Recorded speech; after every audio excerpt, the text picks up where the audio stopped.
ദേവാങ്കണങ്ങൾ കൈയൊഴിഞ്ഞ താരകം. മലയാളിയുടെ സംഗീത സങ്കല്പത്തിന്റെ പേരാണ് KJ യേശുദാസ്. മണ്ണിലേക്കിറങ്ങി വന്ന ഗന്ധർവൻ.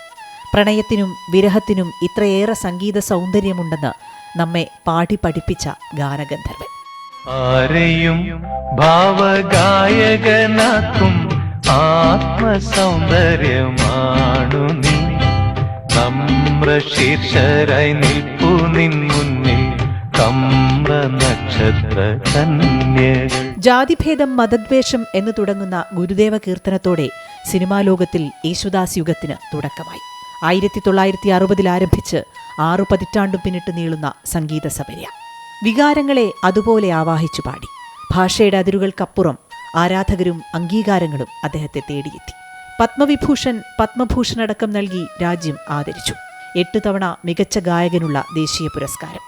സംസ്ഥാനങ്ങൾ നൽകിയത് അതിലും എത്രയോ ഏറെ. ദൈവത്തിനു പോലും ഉറക്കുപാട്ട് സമ്മാനിച്ച ആ ശബ്ദത്തിന് അതിലും വലിയ പുരസ്കാരം ഇനി ലഭിക്കാനുണ്ടോ? സാമജ സഞ്ചാരിണി സരസീരുഹ മധുവാദിനി.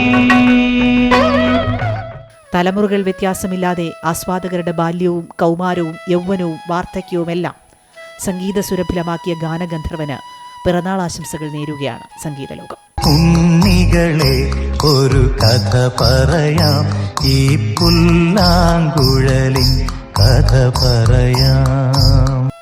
പ്രിയപ്പെട്ട ദാസേട്ട, അങ്ങയുടെ അനശ്വര സ്വരമാധുരി ഇനിയുമേറെക്കാലം തുടരട്ടെ എന്ന് പ്രാർത്ഥിക്കുന്നു. News desk, Amrita TV.